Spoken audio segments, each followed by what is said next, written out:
নমস্কার বন্ধুরা, good morning. কেমন আছেন আপনারা? আর এস ফ্যামিলির আরও একটি নতুন ব্লগে আপনাদের জানাই সবাইকে স্বাগত। তো দেরিতে হলেও কিচেনে রান্নাবান্না করার আগে আমি যেভাবে কিচেনটা ক্লিন করে নিই, তো সেটা আপনাদের সাথে শেয়ার করছি। আর আজকে হচ্ছে নবমী। সবাইকে জানাই শুভ নবমীর অনেক অনেক ভালোবাসা এবং শুভেচ্ছা। তো দেখতেই পাচ্ছ যে এখন একটু দেরি করেই কিন্তু কাজগুলো শুরু করছি। তবে হ্যাঁ, রাতে কিন্তু কিচেন আমি পুরোই ক্লিন করে রাখি, কিন্তু আবারও সকালবেলা এভাবেই কিন্তু আমি আমার কিচেনটাকে ক্লিন করি। আর কিচেনের প্রত্যেকটা কাজ কিন্তু আমি এভাবেই পারফেক্টভাবে করে থাকি। তো দেখতেই পাচ্ছ সমস্ত জিনিস সরিয়ে তারপরেই কিন্তু কিচেনটা আমি ক্লিন করছি। আর এই যে জানলাটা প্রতিদিন যদি একটু একটু করে ঝেড়ে নেওয়া যায়, তাহলে কিন্তু যে একটা তেল ছিটে হয় সেটা কিন্তু একেবারেই হয় না। তো আমি কিন্তু প্রতিদিন এভাবেই কিচেনটাকে ক্লিন করে থাকি A to Z। নিচের সমস্ত বাসন সরিয়ে সমস্ত কিন্তু মুছে নেব।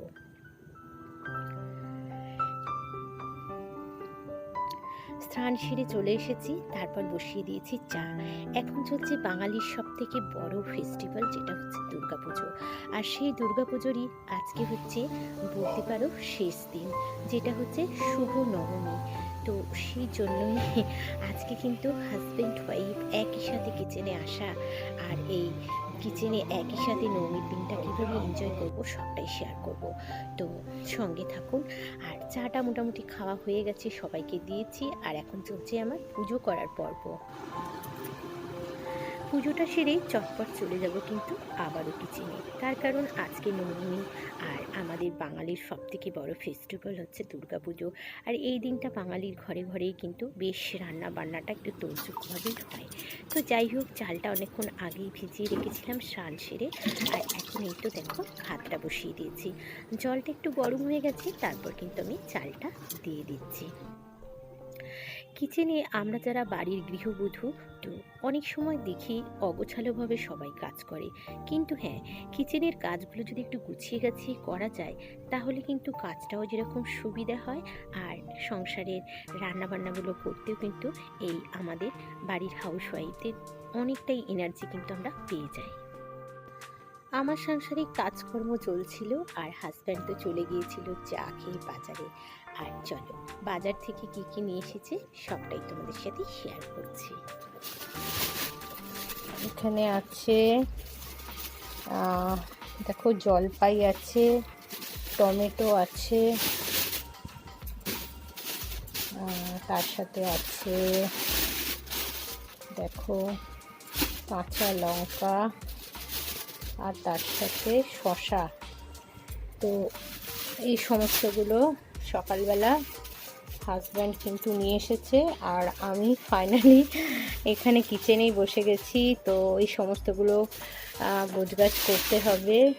আর এখানে আছে, চলো, আজকে যেহেতু স্যাটারডে, তো কাল হচ্ছে সানডে, তো তার জন্যই আজকে সব, যেহেতু হাজব্যান্ড ফ্রি আছে, তাই ভাববো চলো এই সমস্তগুলো তো সানডে আনতেই হবে, তাই আজকেই এনে রাখি। কাল করে জো আজ করে জো আভি, তাই না? কোনো কাজ কিন্তু ফেলে রাখা ঠিক না। আর এখানে আছে দেখো আলু। তো এই সমস্ত মাটন আনতে গিয়ে এগুলোই সব আনা হয়েছে। তো এই সমস্তগুলো গোছগাছ করব, তারপর কিন্তু রান্নাটাও আমাকে বসাতে হবে। তো কিচেনে থাকতে থাকতে যখনকার কাজ সবসময় চেষ্টা করি তখনই করে নেবার, তাতে অনেকটা কিন্তু হেল্পফুল হয়। আর এই যে ডাব্বাটা, এর মধ্যে কিন্তু আমি কাঁচা লঙ্কা আর টমেটো এই দুটো জিনিস কিন্তু স্টোর করে ফ্রিজের মধ্যে রাখি। এতে কিন্তু আমার অনেকটাই সুবিধে হয়, আমাকে এখানে ওখানে কিন্তু হাত দিতে হয় না। এই ডাব্বাটা বের করলেই সঙ্গে সঙ্গে দুটো জিনিস কিন্তু আমি পাওয়া যায়। তো এই ডাব্বাটা কিন্তু আমি অনলাইন থেকে 3খানা অর্ডার করেছিলাম, তবে একটাই কিন্তু এখন ইউজ করছি, দুটো তোলা আছে। আর এই তো দেখো জলপাই এনেছি, ইচ্ছে আছে গুড় দিয়ে এই জলপাইয়ের আচার কিন্তু আমি বানিয়ে রাখবো। তো বন্ধুরা দেখো, আমি কিন্তু মাটনটা পরিষ্কার করে ধুয়ে নিয়েছি। আর এই তো আজকে কিন্তু একই সাথে হাজব্যান্ড ওয়াইফ দুজনেই কিচেনে চলে এসেছি। একে অপরের পাশে থেকে এই নবমীর দিনটা কিন্তু আমরা ভীষণ ভালোভাবে সপরিবারে এনজয় করার চেষ্টা করছি। তো হাত বাড়িয়ে দিয়েছি, বুঝতেই পারছো এখানে 1 কিলো মাটন আছে। তো এটা একটু আমার পক্ষে অসম্ভবই বলতে পারো, তাই হাজব্যান্ড এসে গেছে, সমস্ত সুন্দর করে কিন্তু ম্যাগনেট করে দিচ্ছে। আর এই ম্যাগনেটের কাজটা কিন্তু হাজব্যান্ড ভীষণ ভালো পারে। তো যাই হোক, এখন কিন্তু দেখো হাজব্যান্ড আছে, তো দুজনে মিলে একই সাথে কিন্তু এই কিচেনের রান্নাবান্নাগুলো আজকে সেরে নেব। আলুটা ভেজে নিচ্ছি, আর এই তো দেখো মেয়েদের থেকে বাড়া ছেলেরা যে এত সুন্দর কাজ পারে এটা জানা ছিল না। তো খুব সুন্দর করে ম্যাগনেট করে দিয়েছে, আর সব কিছু দিয়ে হাজব্যান্ডকে কিন্তু এটা বসিয়ে দিয়েছে, তবে পাশে আছে একটু নাড়াচাড়া করছে। যেহেতু মাটনটা অনেকটাই, তো একটু আমার অসুবিধে হচ্ছে। তো চলো, আজকের দিনটা কিন্তু আমরা এভাবেই এনজয় করছি, শুভ নবমীর দিন। আর আপনারা তো জানেন যে বাড়িতে চিকেন কিংবা মাটন যাই হোক না কেন, বাড়ির প্রত্যেকটা সদস্য আজকাল জানি না রায়তা খেতে এত ভালোবাসে, তাই সেই কাজটাই এখন কিন্তু আমি কিচেনে করছি। আর এদিকে দেখতেই পাচ্ছ প্রেশার কুকারে কিন্তু মাটনটা দিয়েছি। আর আজকে অনেকটাই রায়তা বানিয়েছি, একদম ভার ভারকে। এটা এখন ফ্রিজের মধ্যে স্টোর করে দেবো, খাওয়া দাওয়ার সময় বের করবো। তো চলো, এটা কিন্তু প্রেশার কুকারে বসিয়ে দিয়েছি, মাটনটা হয়ে গেলেই কিন্তু আমরা খাওয়া দাওয়াটা শুরু করব। তো বন্ধুরা, আমার এই ব্লগ আপনাদের কেমন লাগলো অবশ্যই জানাবে। যদি ভালো লাগে অবশ্যই আমার পাশে থেকে আমার পরিবারে চলে আসুন। তো চলো, আজকের মতো এই পর্যন্ত, আবারও কিন্তু দেখা হচ্ছে নেক্সট ব্লগে।